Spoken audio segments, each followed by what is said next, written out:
గజ్వేల్ తహసీల్దార్ arrest అట. వాళ్ళ తహసీల్దార్ పనిచేస్తూ ఉన్నాడు. సుమారుగా 4 కోట్ల రూపాయలటువంటి అక్రమ ఆస్తులు ఉన్నాయి. ఇక చూడాలి ఇక ఎట్లా ఉన్నాయో, దందాలు ఎట్లా ఉన్నాయి, వసూళ్ళు ఎట్లా ఉన్నాయి, ప్రజలను పీడించడం ఎట్లా ఉన్నది. బెంచ్ కింద చేయి పెట్టాలి, పైసలు వసూలు చేయాలి. ఏ పనికైనా కానీ ప్రతి పనికి పైసలతోటి పని. వాళ్ళు తహసీల్దార్ అన్నా ఇంకేమన్నా చెప్పుర్రి. ప్రజలకు ఉపయోగపడేందుకు అటువంటి పోస్టులలో ఉండి కనీసం కూడా మొత్తం సిగ్గు తప్పినటువంటి అధికారులు తయారైపోయారు. మొత్తం వాళ్ళకి జీతాలు వస్తాయి, లక్షల లక్షల రూపాయల జీతాలు వస్తాయి. వాళ్ళ పేరుకేమో పెద్ద పదవులు, పెద్ద పెద్ద హోదాలలో ఉంటారు. ఒక పక్కన రాజకీయ నాయకులు అట్నే తయారైపోయింది, ఉన్నటువంటి అధికారుల తీరు కూడా అట్నే తయారైపోయింది.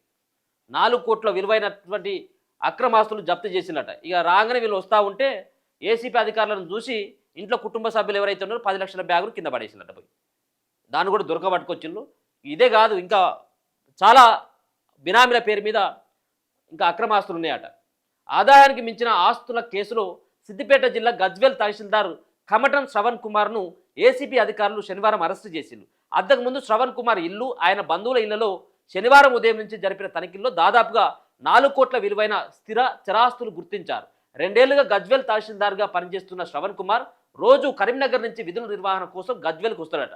కరీంనగర్ ఏసీపీ డిఎస్పీ విజయ్ కుమార్ ఆధ్వర్యంలో శనివారం ఉదయం 7 గంటలకు కరీంనగర్లోని హిందూపూర్ కాలనీలో ఆయన ఇల్లు, సీతారాంపూర్లోని ఆయన మామ ఉంకరి రాజయ్య, లక్ష్మీనగర్లోని తల్లి విజయ తదితర బంధువుల ఇళ్లపై 3 బృందాలుగా దాడి చేసి సోదాలు జరిపిల్లట. ఈ తనిఖీల్లో లభించినటువంటి 11.90 లక్షల నగదు, అంటే 12 లక్షల నగదు, అలాగే 2,47,33,540 విలువ గల 2 ఇండ్లు ఉన్నాయట. ఒక అపార్ట్మెంట్లో 6 ఫ్లాట్లు, 4 ఇండ్ల స్థలాలు, 30 లక్షల విలువైన కారు, 1.60 లక్షల విలువ గల 2 ద్విచక్ర వాహనాలు జప్తు చేసిండ్రు. మొత్తం ఆస్తుల విలువ 4 కోట్లు ఉంటుందని ఏసీపీ అధికారులు బహిరంగ మార్కెట్లో ఇంకా ఎక్కువనే ఉంటుందని చెప్పిల్లట. గతంలో కరీంనగర్ రూరల్ మండలం డిప్యూటీ తహసీల్దార్గా జిల్లా మంత్రులకు పీఏగా కూడా పనిచేసిన శ్రవణ్ కుమార్పై ఇంతకు ముందు కూడా అవినీతి ఆరోపణలు వచ్చినాయి. పదోన్నతిపై ప్రస్తుతం గజ్వేల్ తహసీల్దార్గా పనిచేస్తున్నారు. హిందూపూర్ కాలనీలోని తన 4 అంతస్తుల భవన్లోకి వస్తున్న ఏసీపీ పోలీసులను గుర్తించిన శ్రవణ్ కుమార్ ఓ కవర్ను పక్క ఇంట్లోకి విసిరేసిండట. ఈ సంగతి గమనించినటువంటి ఏసీపీ పోలీసులు సదర్ కవర్ను కూడా స్వాధీనం చేసుకుని పరిశీలిస్తే భారీగా నగదు లభ్యమైనట్టు తెలుస్తుంది. ఆయనను కరీంనగర్ ఏసీపీ కోర్టులో హాజరుపరుస్తామని విజయ్ కుమార్ తెలిపడం జరిగింది. అంత మంచిగానే ఉన్నది. మీరు చేసినటువంటి దానికి హ్యాట్సాప్ చెప్తున్నాం ఏసీబీ అధికారులకి. ఎంతో కొంత అవినీతిని కట్టడి చేసేటువంటి ప్రయత్నం చేస్తున్నటువంటి అధికారులు ఏసీబీ ఉండడం ద్వారా కొంత కట్టడి చేస్తూ ఉన్నారు. కొంత అంటే 100లో ఎంత కట్టడి చేస్తున్నారంటే 0.00001% మాత్రమే. 1% కూడా కవర్ చేయలేదు. సరే, ఎంతో కొంత భయం అయితే ఉంది. కానీ ఇప్పుడు ఈయన పేరు శ్రవణ్ కుమార్.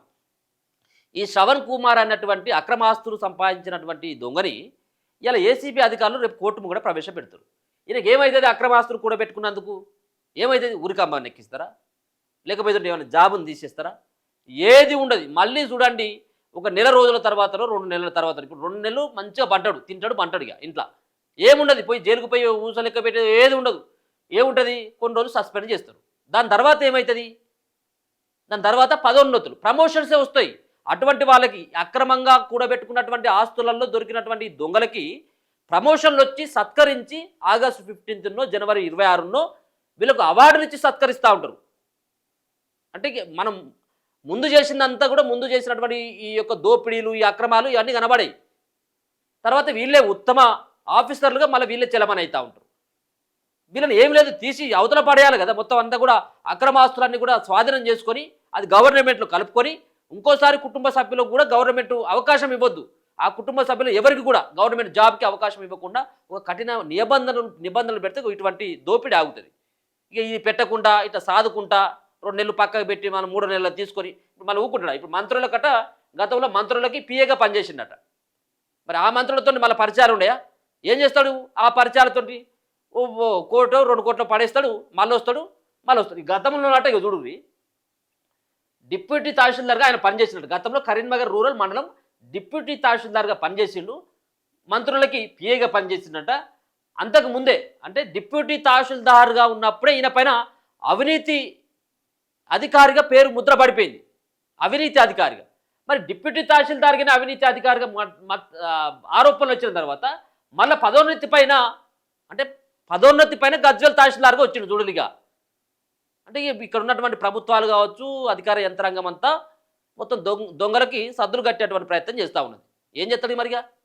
4 కోట్ల అక్రమ ఇది ప్రజల చెమట, ఇదంతా కూడా ప్రజల చెమట. అది వాళ్ళకి ఏమైనా సర్టిఫికెట్ కావాలన్నా, ఇంకేదైనా పని కావాలన్నా వాళ్ళ కింద చేతి పెట్టాలి, పైసలు అడిగి వాళ్ళ దగ్గర నుంచి వాళ్ళ రక్త మాంసాలంతా కూడా ఈ దొంగలంతా కూడా రక్తాన్ని దాగాలి వీళ్ళంతా.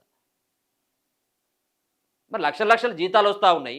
ఇది ప్రజలు కట్టేటువంటి పన్నులతో జీతం తీసుకుంటున్నామని చెప్పేసి కొంత కూడా సిగ్గు కూడా ఉన్నది తీసుకునేటప్పుడు. ఏం మనుషులు రా నాయన. ఇది కేవలం తహసీల్దార్ కాదు, రెవెన్యూ డిపార్ట్మెంట్లో కానీ అన్ని డిపార్ట్మెంట్ మ్యాక్సిమం అన్ని డిపార్ట్మెంట్లో తయారైపోయింది ఇట్నే.